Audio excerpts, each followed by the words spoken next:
रास्ते अलग अलग हो गए, रास्ते जुदा हो गए, बीजेपी अलग हो गई, जेडीयू अलग हो गई, 17 साल की दोस्ती टूट गई, अब रास्ते अलग हैं। हम तमाम उन सियासी पहलुओं को जानने की कोशिश कर रहे हैं कि आखिर सत्ता की ललक क्या ना कराती है, क्योंकि हर सियासी उस पहलू को देखने की कोशिश कर रहे हैं कि जिम्मेदारी बीजेपी भी लेने से बच रही है, जिम्मेदारी जेडीयू भी लेने से बच रही है। इस गठबंधन की खुलकर कोई भी नहीं बोल रहा है, दोनों ही अपनी इस जिम्मेदारी से बचने की कोशिश कर रहे हैं। इसी पर हमारा सवाल है, दिलीप जी, क्यों जिम्मेदारी लेने से एक दूसरे पर ठीकरा फोड़ने की कोशिश कर रहे हैं? खुलकर जिम्मेदारी क्यों नहीं लेते? हाँ, हम आपसे अलग हो रहे हैं या हम मोदी की वजह से आपसे अलग हो रहे हैं, ऐसी कोई बात नहीं आ रही है, लेकिन कहीं ना कहीं इसको सियासी महत्व देने की कोशिश की जा रही है। पिछले दरवाजे से आप समझे कि नीतीश कुमार जी ने ये जो उन्हें मैंडेट मिला जी बिहार में, ये मैंडेट जनता दल यूनाइटेड के लिए नहीं था, बिल्कुल, ये गठबंधन के लिए था। और उस गठबंधन के लिए के सामने उन्होंने कुछ एक मसौदे जनता के सामने रखे कि हम बिहार को विकास के रास्ते पे ले जाएंगे जी। अब बिहार के जो विकास की बातें हैं वो कहीं पीछे छूट गई है।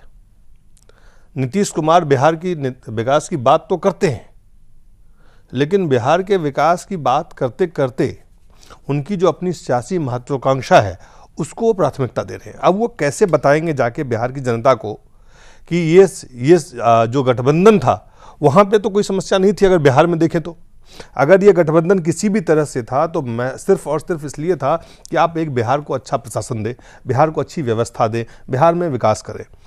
चूंकि विकास का काम अगर देखें इन दिनों में, जब से वो मोदी विरोध को लेकर आगे बढ़ रहे हैं, तो उनका वोट बढ़ाने का तो प्रयास रहा है मोदी का विरोध करके, लेकिन बिहार के विकास को आगे ले जाने का कोई प्रयास नहीं हुआ है।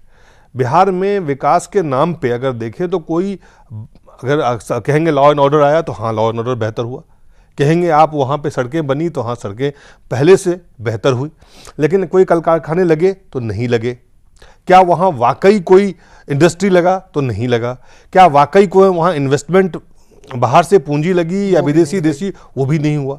और ये तमाम सवाल नीतीश से अब वहाँ की जनता पूछने वाली थी, और जब नीतीश से ये तमाम सवाल जनता पूछने वाली थी तब उन्होंने एक नया रास्ता तलाशा, एक नया बहाना बनाया, एक नया उन्होंने एक आदमी को अपने सामने रखा, अपने महत्वाकांक्षा को आगे बढ़ाना। वो थे गुजरात के मुख्यमंत्री नरेंद्र मोदी।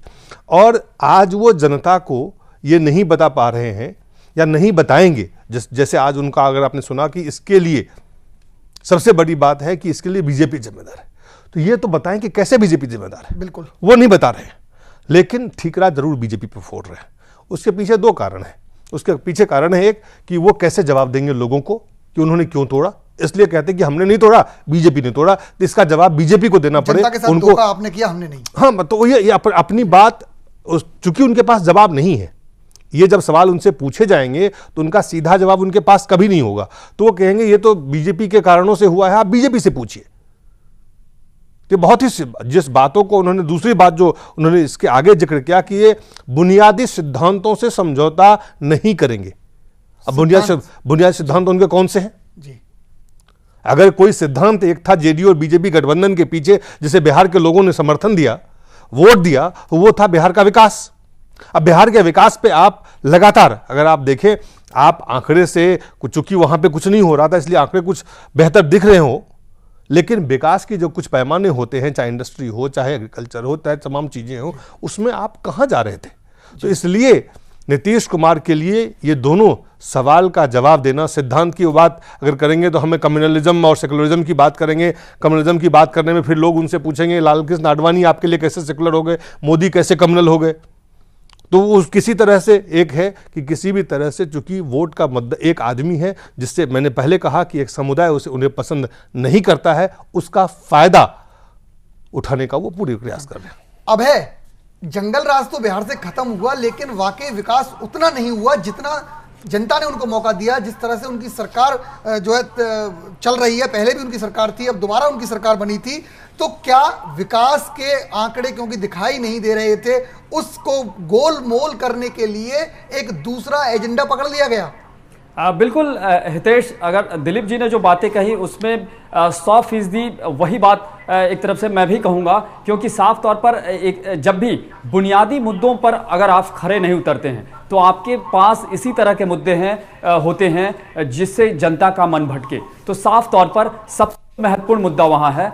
नीतीश कुमार ने कुछ साल पहले कहा था कि बिहार में बिजली की कमी नहीं होगी, लेकिन आज जो आंकड़े आए हैं या हाल के जो आंकड़े अगर देखें तो उसमें बिहार में बिजली उत्पादन बिल्कुल नगण्य है। यानी जो वहाँ पावर हाउस जो बिजली पैदा करने के लिए थे वो भी अब बिल्कुल जो वहाँ बिल्कुल बंद पड़े हैं, कोई नया वहाँ लगा नहीं। तो आखिर नीतीश कुमार ने ये कहा था कि बिहार में अगर बिजली नहीं पहुंची तो वो सत्ता बिल्कुल छोड़ देंगे, इस तरह के भी उन्होंने वादे कहीं कहीं जाकर किए थे। तो आखिर अब 1 साल 1.5 साल लोकसभा का चुनाव अब महीनों एक तरह से के उसमें बचा हुआ है, और साफ तौर पर आपके पास कोई इस तरह की जादू की छड़ी नहीं है कि आप अचानक बिजली पैदा कर दें, अचानक लोगों की बुनियादी सुविधाएं दे दें, किसी को बिहार में रोजगार की व्यवस्था बढ़ा दें। ऐसा अब संभव नहीं है। तो ऐसे में नीतीश कुमार के पास सबसे जो मौका होता है, सिर्फ नीतीश कुमार नहीं, हिंदुस्तान की सियासत में आज ये सबसे महत्वपूर्ण मुद्दा है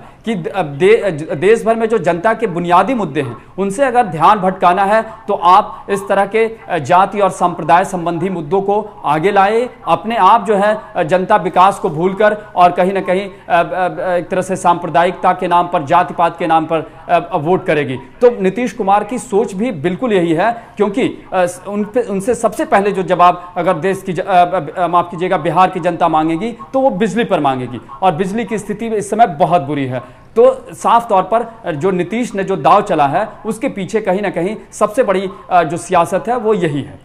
दिलीप जी, नहीं, आप देखिए बिजली की बात है, निवेश का बात है, रोजगार। आपने कहा था कि हम रोजगार देंगे, आज रोजगार सृजन कहां हुआ? शिक्षा में जो आपने व्यवस्था की उसमें आपने ऐसे शिक्षकों की भर्ती की जो तमाम भविष्य के बच्चों के भविष्य को चौपट करने वाली है। तो बिहार के लोगों को वो जवाब नहीं दे पाएंगे, इसलिए कई महीने में मैं तो ये भी देखता हूं कि उन्हें अति पिछड़ों और महादलित वोट बैंक खोने के साथ, मुसलमान वोट लेने के साथ साथ जो एक बड़ा सवाल और था कि जो उन्होंने बिहार की जनता से जो उन्होंने वादा किया उसको कैसे पूरा करेंगे, और अगर उसको पूरा नहीं कर पाएंगे तो फिर वो वोट कैसे मांगेंगे। तो उन्हें एक नया जैसे कोई चाहिए था, कोई ऐसा मुद्दा, और वो मुद्दा उन्होंने नरेंद्र मोदी में ढूंढा, और नरेंद्र मोदी उनके लिए एक ऐसा मुद्दा है जिस मुद्दे को लेके वो सीधा सीधा इस देश के जो आम जनता है, जो जात पे, धर्म पे, भाषा पे, क्षेत्र पे बंटने वाली जनता, या बांट कर सियासी दल जो है उसको बांट कर जो सत्ता में आने वाली सियासी दल है, उनमें से एक का उदाहरण है, नमूना है। इसको इससे ज्यादा कुछ नहीं देखा जा सकता। विश्वासघात की बात कर रहे हैं, बीजेपी कह रही है काला दिवस मनाएगी, सुशील मोदी बोल रहे हैं काला दिवस। तो क्या विश्वासघात है, क्यों काला दिवस मनाएंगे? अब तक तो आप साथ चल रहे थे, अब तक आप साथ चल रहे थे, बिल्कुल स्वाभाविक है। आप देखें कि मैंने पहले भी कहा कि इस जो गठबंधन को जो वोट मिला था, बहुमत जो वोट मिला था, लोगों ने जो इनके पक्ष में मतदान किया, इन्हें सरकार में बिठाया, तो वो बीजेपी और जेडीयू दोनों का था। नीतीश कुमार एनडीए के विधायक दल के नेता चुने गए थे।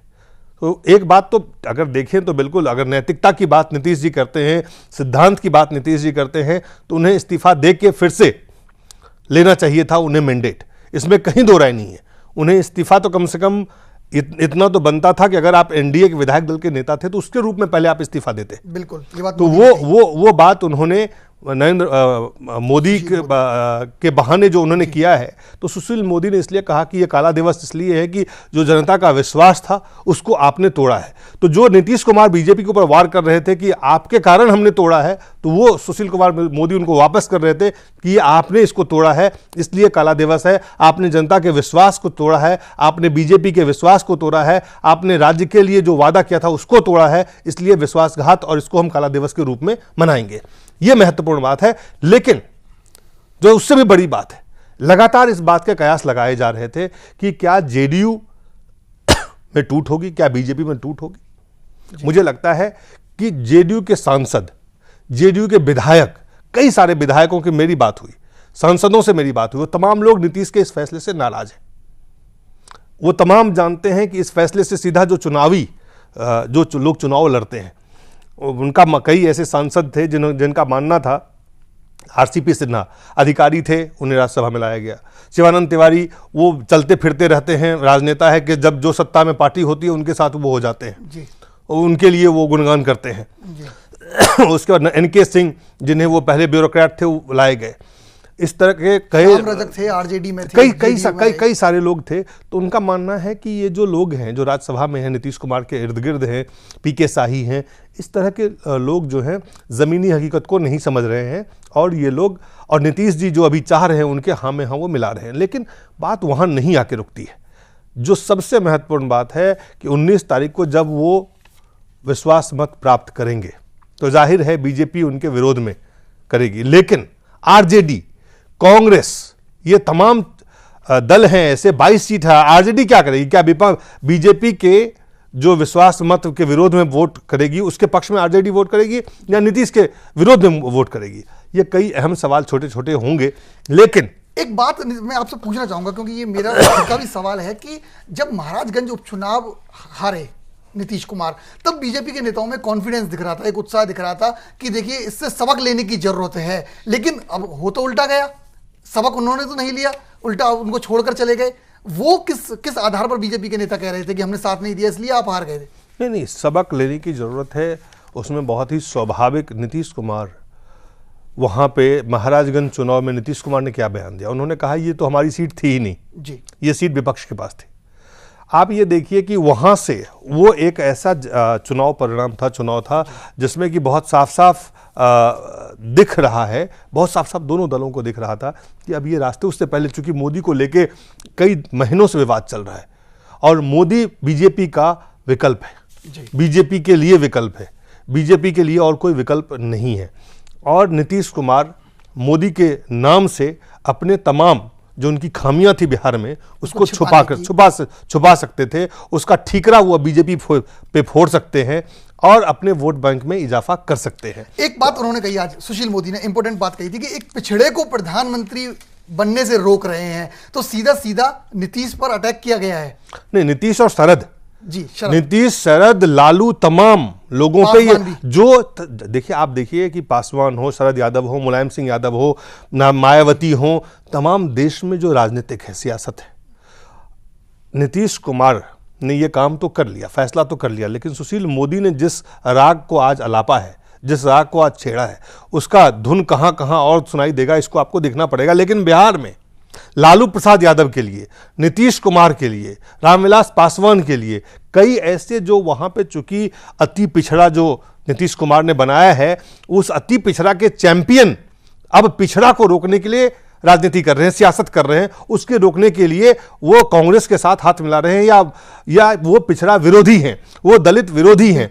इस बात को हवा दी जाएगी और ये है, इसे कहते हैं हम इस देश में कि ये सियासत है। समय बहुत कम है।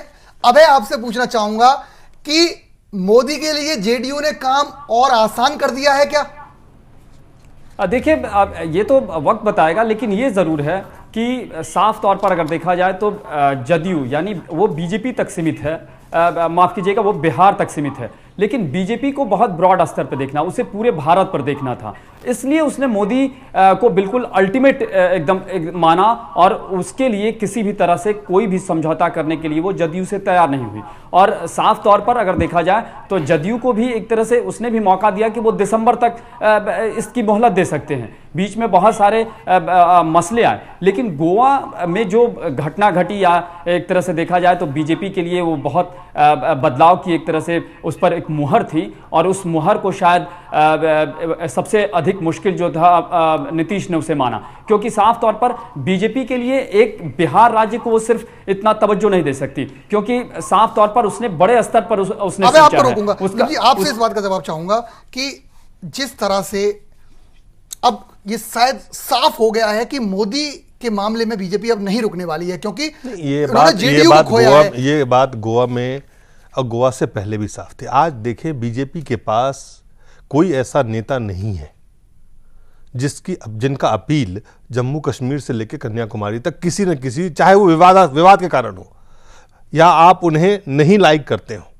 या आप उनके बयान से सहमत नहीं हो, विचार से सहमत नहीं हो, लेकिन अगर कोई एक नेता ऐसा है आडवाणी के बाद, मैं संख्या पे नहीं जाता हूं, संख्या क्या होगा, इसमें बहुत सारे समीकरण काम करेंगे, बहुत सारे जमीनी और भी चीज़ें होंगी और भी बातें होंगी। लेकिन इस वक्त बीजेपी में नरेंद्र मोदी का कोई विकल्प बीजेपी में नहीं है और बीजेपी इस बात को जानती है। और जो सबसे बड़ी बाधा थी वो थे नीतीश कुमार, उनके कि वो प्रधानमंत्री पद के लिए उनकी घोषणा करें या ना करें। मुझे लगता है नीतीश कुमार ने बीजेपी का ये काम बहुत आसान कर दिया। अब आडवाणी जी इस्तीफा दिए, उन्होंने इस्तीफा वापस ले लिया, जेडीयू गठबंधन, बीजेपी जेडीयू गठबंधन टूट गया और अब अकाली और शिवसेना उनके स्वाभाविक गठबंधन के साथी है, पहले से एनडीए से पहले है और उनका कोई विरोध नहीं है। इसलिए अब नरेंद्र मोदी प्रधानमंत्री पद के उम्मीदवार बनाए जाएंगे बीजेपी की तरफ से, ये बात बहुत साफ है, इसमें कोई बाधा नहीं है।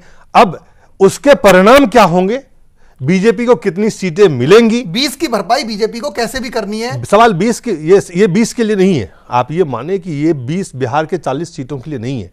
नरेंद्र मोदी का जो इस्तेमाल बीजेपी के लिए आज है वो महज बिहार तक सीमित नहीं है और यही कारण है कि बिहार तक अगर सीमित होता तो शायद बीजेपी और जेडीयू गठबंधन आगे चल सकता था। लेकिन चूंकि ये चुनाव लोकसभा है, आम चुनाव है, पूरे देश में इसका कहीं ना कहीं असर होना है, तो मुझे लगता है कि बीजेपी के लिए बहुत ही थोड़ी सरकार वहाँ पे ना हो बिहार में, लेकिन मुझे लगता है बीजेपी के लिए बहुत आसान हो गया नरेंद्र मोदी के नाम का घोषणा करना।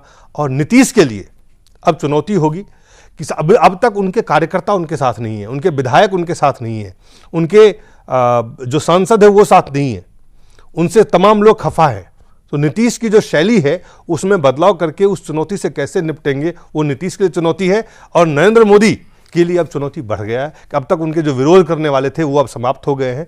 तो अब जब नाम की घोषणा होगी तो पार्टी को कैसे उस सत्ता में पहुंचाएंगे, ये कैसे पार्टी की उम्मीदों पर खरा उतरेंगे। वैसे तो बीजेपी को लगातार झटका ही लग रहा है, उत्तराखंड से बीजेपी गई, हिमाचल से बीजेपी गई, झारखंड से गई, तो अब जो लगातार झटके लग रहे हैं उससे उबारने के लिए नरेंद्र मोदी नाम की जड़ी बूटी संजीवनी बीजेपी इस्तेमाल करना चाहती है। उनके लोह पुरुष इसके लिए नाराज हो गए, रूठ गए और अब जेडीयू उनसे छूट गया। लेकिन शायद बीजेपी ने यह सोच लिया है कि इस मोदी के लिए कोई भी कुर्बानी देने को वो मानो तैयार है। आज चर्चा में फिलहाल इतना ही। नमस्कार।